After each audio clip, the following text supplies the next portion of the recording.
Hey everybody, my name is Dom. In this video, I will be presenting what I think is probably the strongest way to play Dirt, or is at least close to it. Dirt is not the best deck in the format, but I tend to see it written off too early. It is easy to pick up and rewards experience. Feel free to disagree with anything I say here. Use my ideas to develop your own understanding of the deck. I'll flash the deck list here in a second, but I want to start with a couple notes. First, I have not tested this particular list as extensively as I would like before making this video. This list may not be optimal, but it is built atop a refined Set 7 list, and Set 8 did not change the fundamentals of the deck. Set 8 just added a few good stuff cards that increased the power of the deck.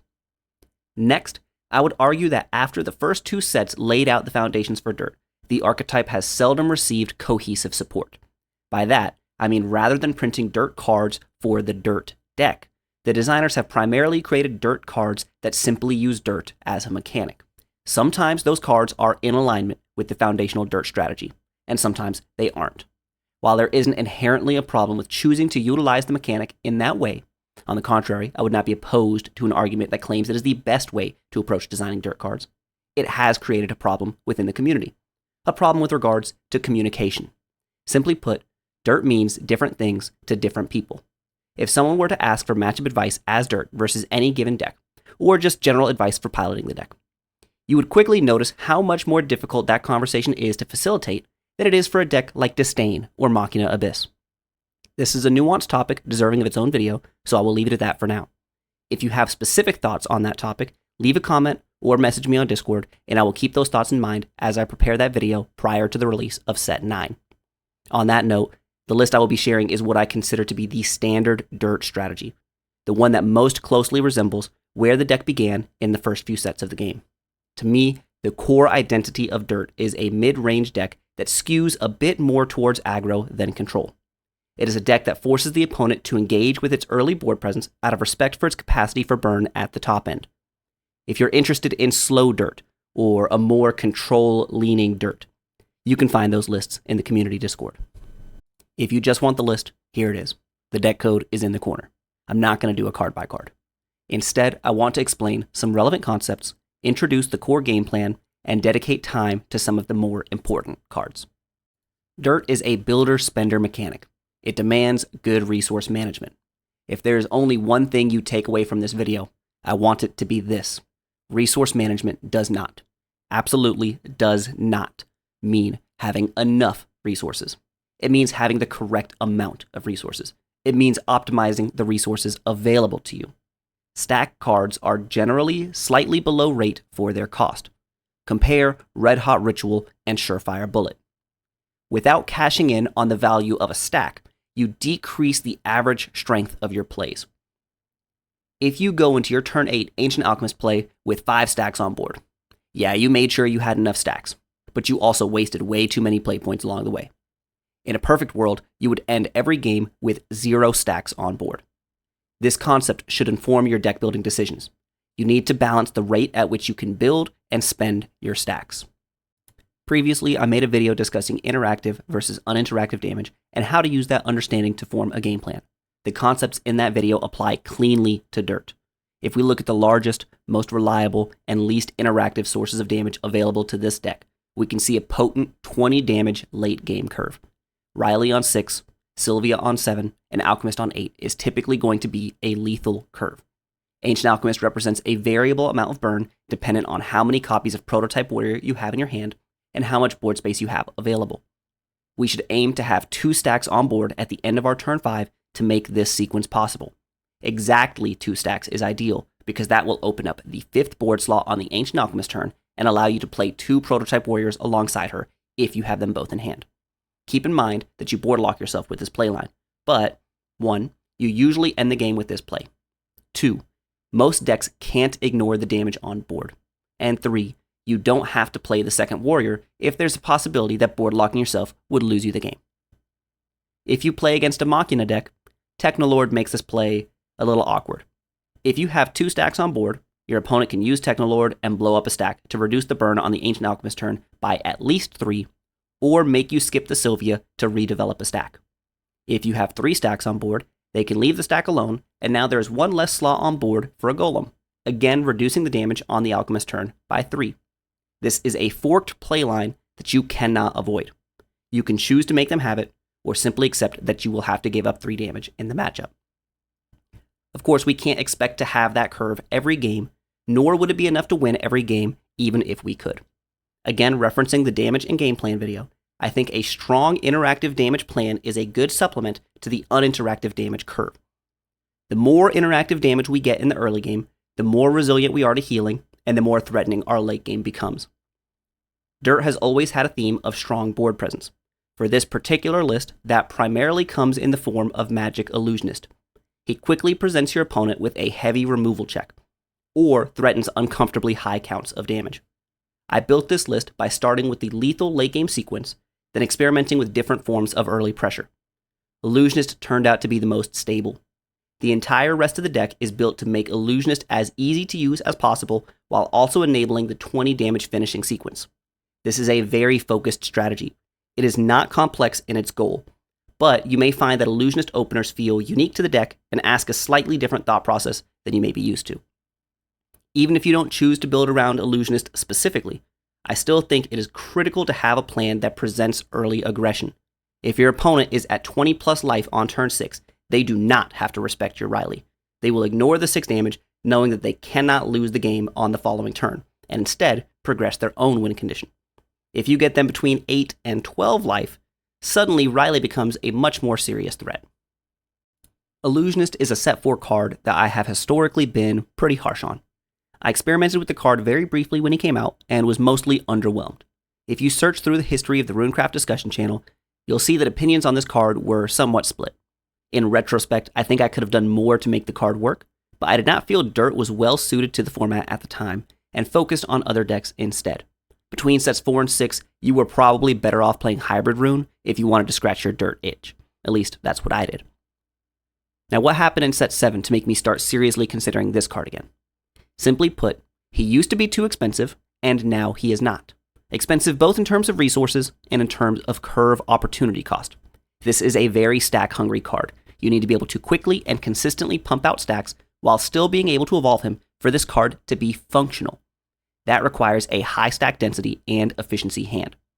Crafty Warlock used to be one of the high stack density cards this deck could run, but requiring an Evo for that density makes it non-compatible with Illusionist. Passionate Potioneer offers the same stack density at a higher efficiency while not requiring an Evo. Turn 3 going second, you can evolve Illusionist and play Potioneer at the same time. Crafty Warlock wouldn't even provide a single stack in that situation.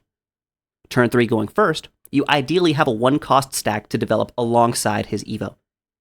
This deck is now able to play 9 1-cost stacks to make this relatively consistent. In the past, I considered Gingerbread House to be an unplayable liability in Dirt. Drawing 2 copies of the card in the opening turns put you in top deck mode immediately. The cost to your hand was too high to justify including the card outside of control strategies. With the inclusion of Riley, the deck now has access to strong card draw. While she doesn't completely eliminate the risk of having an early dead hand, the deck's average hand size increases to the point that the cost of Gingerbread House is acceptable, and the deck can happily benefit from the strengths of the card. I know concentration exists. That card is horrendous for tempo. In terms of opportunity cost, Illusionist used to lock you out of the turn 3 Runic Guardian, turn 4 Felice curve. You couldn't have the stacks to play both of those cards on curve, and even if you could, you wouldn't be able to evolve Illusionist, at which point you could have just played a Goblin. When the deck played Erasmus, you would need 3 stacks going to turn 7 and 8. Even if you got damage with the Illusionist early, you would need to spend too much time in the mid-game redeveloping stacks in preparation for your finishers. Pumping the brakes like that in the mid-game meant Illusionist lines did not do a better job pushing your opponent into lethal ranges. Having lower stack demands in the late game allows the unique draws of Illusionist lines to shine over alternative curves. So what are some strengths of Illusionist? This is the only turn 2 play that you can hit off Witch's Cauldron. It doesn't sound like a big deal, but it helps make this deck's opening hands among the more consistent in the game. Extreme stack control. There is no card in Rune that provides as much flexible spending as this guy. You want to end every game on 0 stacks. If you have a stack flood in your hand, you can revive this guy without much hesitation. If you have a dry hand, maybe you just do it once to maintain pressure, and then save what you do have left for your Riley and Alchemist. As a builder-spender mechanic, you have fail states of just drawing builders or just drawing spenders. Illusionist shrinks the proportion of games that suffer from drawing too many builders by acting as a potentially infinite source of spenders in a single card. It's hard to quantify how beneficial these aspects of the card are, but I would wager they subtly raise the win rate of the deck simply by decreasing the amount of auto-lose games. A strength less unique to him is having a disjointed Earthrite. Runic Guardian is a card with a directly linked Earthrite. If you use Whispers of a Dream on Runic Guardian, you remove both the Guardian herself and the value of the stack she consumed. Using Whispers on Illusionist only removes the Illusionist. The value of the stack he consumes is not simultaneously removed. Another example here would be Riley. Using her attack buff effect ties the Earthrite to her own card. Using the card draw or the removal separates the value. Disjointed effects are much less vulnerable to removal. Our strategy becomes more stable the more we can afford to avoid exploitable cards like Runic Guardian. That's not to say jointed effects don't have a place, but there is a risk associated that must be acknowledged. It is no surprise that the designers have shifted almost exclusively to disjointed Earthrite design. Illusionist plays both incredibly well and very poorly into removal. Against cards like King's Might, Illusionist effectively represents a source of storm. If we consider the Illusionist they removed, and the Illusionist summoned by the last words as separate followers, you did not have to wait a turn for the new Illusionist to attack. In that type of scenario, you could read the last words on Illusionist as Earthrite, draw a 2-cost 4/4 storm. That sounds pretty good to me. Because Dirt needs to achieve some amount of interactive damage early, removal is usually very strong against the deck. Illusionist provides resilience to that weakness. Quick removal is where Illusionist starts to get awkward. When you go first, play Illusionist on 2, and then your opponent passes with 2 open. Evolving the Illusionist is asking for a blowout. You have to respect quick removal and just swing. They will probably let the damage through, but just floating 2 play points saves your opponent 2 life. Even if they ended up passing turn 2 because they didn't have anything, they still prevented some damage. The pseudo-storm from Illusionist's last words doesn't work versus quick removal. The new Illusionist will have to wait a turn cycle to attack if the opponent triggers the last words on your turn. Banish, Bounce, Returning to Deck, and Attack Minus are very strong against Illusionist. It is worth noting that you don't lose a stack in those scenarios, but you would still prefer to be the one deciding whether you use a stack than letting your opponent decide for you. The higher the presence of that style of removal in a format, the less viable this card becomes. In my opinion, this is the single most important card to learn how to use if you want to have success with the deck currently. Set 8 Medusa is a powerhouse of a card. Dirt already loved Cursecrafter, and this card arguably fits the deck even better. Something that can be easy to overlook at first glance is that the card you search does not necessarily have to be the card that you play for free using her cost reduction effect. Ideally, you already have a card like Surefire Bullet or Red Hot Ritual in hand, and then search for Prototype Warrior or Gingerbread House. Searching Warrior guarantees an extra 3 damage on your Ancient Alchemist turn, and Gingerbread House is a productive, cheap life buffer to help you win the damage race. The cost reduction being a quick effect makes Medusa particularly potent versus Orcus. You can deny an entire Orcus Vengeful with a single Surefire Bullet, and Medusa increases both your access to Bullet as well as your ability to float for Bullet. You have to be cautious choosing to leave the snakes on board going into your opponent's turn. If they have a way to remove Medusa without offering you a quick window, you might board lock yourself with the snakes. Since Dirt already reserves 1 board slot for its stack, that could be a game-losing scenario. Going first, Medusa does conflict with the Riley turn, but going second, she is an excellent bridge between the Illusionist opener and your top-end curve. I felt that set 7 Dirt had a notable weakness against wide boards, and did not have as many strong options for going second as I would like. So this card has decreased the severity of a few weaknesses this deck had. If you want to add some more flexibility to Medusa, you could look at a couple extra search targets. I think Fina is one of the more interesting cards to think about running. This would mostly be for the Puppet Forest matchup. On your turn 4, you could search Fina to prepare for a large Sukuna. Paired with the potential Sylvia in hand, you would have a cheap way to break through most of the turn 5 Anastasia board. The threat of a Medusa Evolve would also likely force them to trade their Victoria token. I have generally felt the Puppet matchup is favored for Dirt in any game besides one where they get the full Anastasia, Elfsong/Nelcha, and Sukuna combo. Access to this play could be a low opportunity cost option to hedge even more for that matchup. Golem's Rampage is a card that I generally do not like. I think it asks you to make your deck worse unless you want it to be an unreliable brick. The strongest cards in Dirt are not golem cards. So if you want to consistently be able to activate this spell, you have to give up your stronger plays. On top of that, playing and sacrificing a golem on the same turn is very expensive for what I would consider to be low reward in exchange. Prototype Warrior makes the cost somewhat acceptable, but you could already convert Warrior into Burn with Alchemist. Using him with Rampage subtracts value from your Ancient Alchemist turn. The only golems that feel good to sacrifice are ones your opponent did not remove on their turn. Those are essentially free, because your opponent should have removed them. At a cost of 2 play points and 1 card from hand, which is how I would cost a Rampage using a residual golem, this card becomes very efficient and very appealing. But those scenarios are not the majority. There are a couple notable situations where an opponent might intentionally choose not to remove your golems. The first is in response to your Ancient Alchemist turn. This card allows you to board lock yourself with Alchemist and threaten your opponent with the good version of Rampage if they don't respond to your board. Being able to clear your own board against Prison Forced is also very useful. Considering how much Dirt is forced to commit to the board if it wants to get anything done, it is probably mandatory to include Rampage if you want to respect that matchup. In the context of Medusa existing, I am much less opposed to including Rampage. Running 1 or maybe 2 copies of the card is less bricky than the full playset. Ideally, you would never draw the card and only search it in the matchups where you are confident you will go beyond the first Ancient Alchemist turn, as that is the primary use case for the card.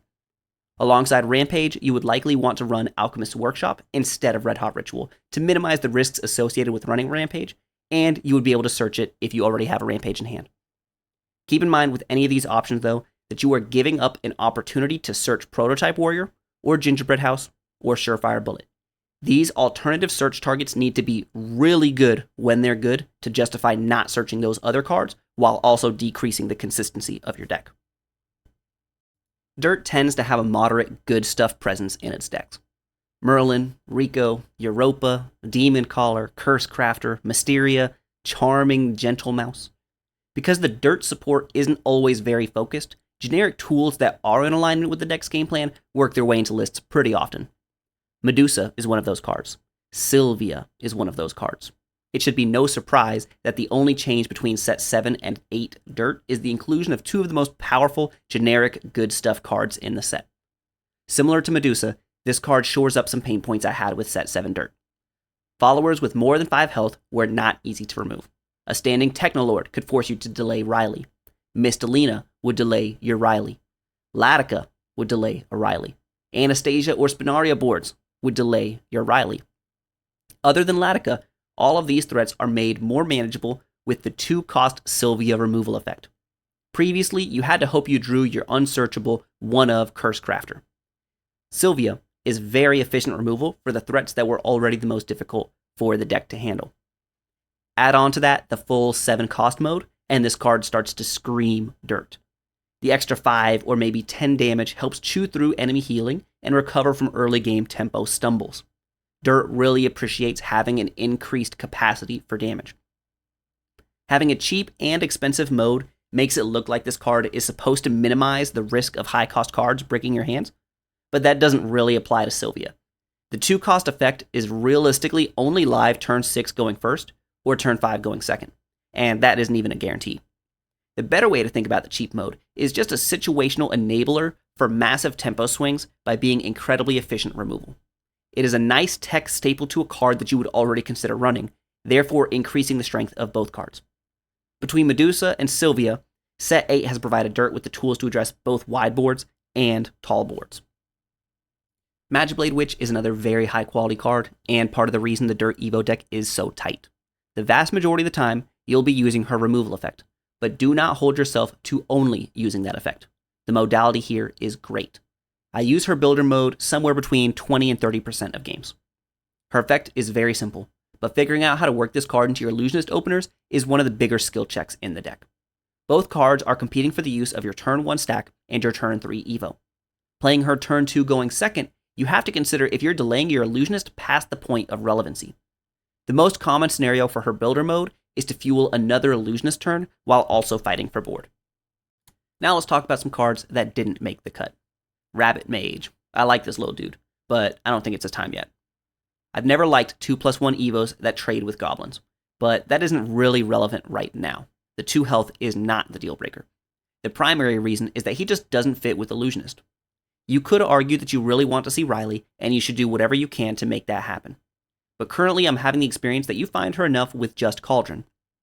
Cauldron already whiffs relatively frequently, but that card gets away with it because it's a 1-cost stack, and 1-cost stacks are just so powerful. The Evo deck is also really tight, and I would rather include Demoncaller before Rabbit Mage. You could maybe get away with cutting the Cursecrafter or one of the Illusionist Evos, but I don't think the benefit is really there. Demoncaller. I really want him back in the deck. He is such a good card at maintaining tempo, and the Shikigami effect is very appreciated. Getting Riley into the grave against decks that have ways to ignore her while she's on the field, or are running Banish, is difficult. In set 7, you could play him alongside Illusionist, but now in set 8, I think you have to make a choice. And to me, Illusionist is generally getting more damage more often. If you're looking at Europa, Felice, or even Zealot of Truth and thinking they belong in Dirt, your head's in the right place. Aggressive Storm cards are absolutely at home in Dirt. The problem is just the rate relative to the damage. Magic Illusionist simply does the job better. Felice costs 4 play points for 4 damage. So does Illusionist, but he comes down sooner and is more resilient to removal. Splitting the play points over multiple turns also makes him easier to use. Europa only gets you 3 damage, and the ward is less relevant than I would like it to be. Ward is a form of interaction to address Storm. Most threatening Storm cards are paired with removal that can easily get past her. Mistalina, Latica, and Mono all can ignore her. The Noah turn in Puppets is a little annoyed to see her, but that deck can fork you between Noah and Orcus Vengeful, and playing around both at the same time is not very practical. It pains me not to use my Europa U in this deck. It pains me not to run Felice in this deck, but I think it is the correct choice. I want to shout out a couple cards. I was unironically playing Pascal in my set 7 Dirt list. She pairs incredibly well with Illusionist. The 5 health breakpoint survived through King's Might. Pochnier getting buffed to 5 also got over King's Might. Buffing Riley to 5 attack stopped people from leaving her on board. Alongside a 4/4 Illusionist, she made Nicola Adele with Forbidden Arts very awkward. She wasn't a game changer or the best card in the deck or anything, but I don't think this card got the respect it deserved in that format. I also played a lot of Riko Kashimoto in set 7. Riley only dealing 5 damage meant sometimes you just could not justify playing her. Going second against Mistalina, your options were limited, especially ones that left you with any board presence. Riko was great there. She was helpful versus Latica. She was helpful versus Lamonia. She did benefit from a surprise factor, but the card was still powerful regardless of that surprise. I ultimately cut her in set 7, but I'm still not certain if that was correct. With Sylvia existing in set 8, I don't think Riko is necessary anymore. I think highlighting this card is still worthwhile, just to demonstrate what types of cards characterize this archetype. Hulking Giant is a card that I really want to love, but he feels win more. Riley is much better, and even she could be difficult to play because the 5 damage breakpoint is on the weak side of things for the point in the game that you want to play these cards. You could sacrifice him to Rampage, if you're running that, but wow, does removing your own 5-cost play for your opponent sound amazing. He's also very stack hungry, so now we have to consider if he is a better stack spender than Illusionist, because you probably can't run both. If Hulking Giant connects face, which is not impossible, but certainly not the norm, you'd get 5 damage plus 3 burn when your opponent inevitably kills it. 8 damage isn't bad. Illusionist regularly gets 6 to 12 damage. If you got 8 damage and the removal fanfare was helpful, you could argue that this card was worth playing. In my experience though, you would regularly need to trade with the 5/5 rather than going face. Or he would just get killed since 5 health dies to pretty much all relevant removal. Also consider that including Giant increases the deck's curve, which increases the risk of having a blank turn in the early game. Ultimately, I think Giant pays a premium for the Golem trait, and the Golem trait does not pay off that premium. This could certainly change, so don't forget about him. Illusionist got better when his weakness was shored up, and the same could happen to this guy. There are a few cards I want to caution you against. In part, these are related to what I was talking about at the beginning of the video. The idea that Dirt support is not always made with a singular vision. That Dirt cards are often designed to use the mechanic, not designed to form a unified deck. A pre-built, holistically designed archetype, like the Fable, Natra, and Machina decks. Do not run Price of Magic or Concentration unless you are actively trying to push forward slow Dirt as an archetype. a distinct deck from the standard tempo-oriented deck that I believe the core Dirt strategy is. There's nothing wrong with choosing to play that deck, but I believe it is important to emphasize that labels present clarity in communication. Think about Set 8 Hunter. The label Prison Forest or Hostage Hunter is valuable because the difference in playstyle, matchup spread, and deck construction between that type of deck and the traditional Hunter design is massive. Back to Price of Magic and concentration. These two cards in particular are not winning you a game. They are keeping you from losing. By running these cards, you are making the claim that your deck is favored over your opponent's deck in the late game. You are saying that every turn that goes on increases your win rate. To make that claim a reality, you need to build a substantially different deck from this one. I know some people consider Junos a Dirt staple. In my opinion, this card was already on thin ice in Set 2. Getting the amulet on board is very difficult, and getting a payoff for that risk requires too many turns. The only reason to play this card is if you're going for deck out or complete resource exhaustion as a realistic win condition. The board space cost is high and puts a cap on the power of your Ancient Alchemist. If a card like Technolord is ever prevalent in a format, this card becomes especially unplayable. The last time I felt this card was worth running was during Set 4, and that wasn't even in Dirt. Mirror of Truth is just a Set 9 waiting room card. I don't think Dirt should be including it right now. Ancient Alchemist alone is not worth running this card. Caradwyn is the primary reason that this card becomes playable. Faust is also a big part of this card's playability. Being able to run lower counts of more narrow cards like this and only search them when you need them drastically increases their strength. Price of Magic is also one of the cards that benefits from the changing shape of Dirt and the search function of Faust. Let's wrap up with a quick section on matchups. I ask myself a couple guiding questions when I'm thinking through a matchup. Riley is one of the key cards to mathing out your lethal. If a deck can deny your Riley, the matchup gets more difficult. Without strong discard outlets, playing against Banished can make Riley's Storm unreliable. If a deck runs quick removal that can answer Riley, a notable card being Whispers of Dream, her Storm can be difficult to leverage. Thinking through the Illusionist opener from both sides is probably the biggest tell for how a matchup will go. Whoever wins the Illusionist minigame is likely favored, with winning being determined by how much damage you need him to score versus how much damage your opponent will allow you to score. Finally, as a mid-range deck, you need to recognize when you are or aren't the aggressor, and plan accordingly. For the sake of brevity, I won't go into the nitty-gritty on matchups, and instead just do a surface-level rundown. Coming out of Set 7, I felt that Dirt played very well against Natura Sword. Natura Dragon was pretty easy. Natura Forest came down to whether they could answer the Ghastly Treant, and whether they could handle the Illusionist. Games tended to feel very one-sided for whoever was winning. Machina Haven was pretty even on the difficult side. Machina Abyss was a bad matchup, but it was also incredibly volatile. Sometimes that deck fumbled the early game and did absolutely nothing, and other times it felt like you never had a chance. While any deck can brick in the opener, the variance felt more pronounced with that deck than most others. The Fairy Forest matchup was very similar to Mono in that regard. D-Shift was won and lost during the Illusionist game, although I have less experience with that particular matchup. I have not played Set 8 thoroughly enough yet to give a more informed, broader rundown. So far, the Puppet matchup currently feels incredibly easy, unless they have what you could call a custom hand. This may change over time, since Puppet has a lot of deck building variation, and it isn't the easiest deck out there. Disdain is an explosive matchup. It is very tempo-driven and has felt either even or very slightly unfavored so far. There is a strong going first bias in the matchup. 2-cost Abyss I've only played against once. Riley being playable from Grave provides resilience to hand rip. Illusionist also helps play through hand rip, although that deck has strong quick removal to deal with both Riley and Illusionist. Overall, I still am relatively optimistic about the Abyss matchup not being too bad. I can't comment on too much else in the format. If you want to talk matchups with me, leave a comment. Please do be specific and detailed about why you think a matchup feels good or bad. If you want advice, again, please be specific about what you feel is problematic in a matchup. Don't hesitate to talk to me on Discord. If you see me playing webcam games, I will have Dirt on hand. It may not be the best deck out there, but I love Dirt. If you made it this far, you're probably a Mud Guzzler too. Thanks for checking out the video, and I hope you found something useful.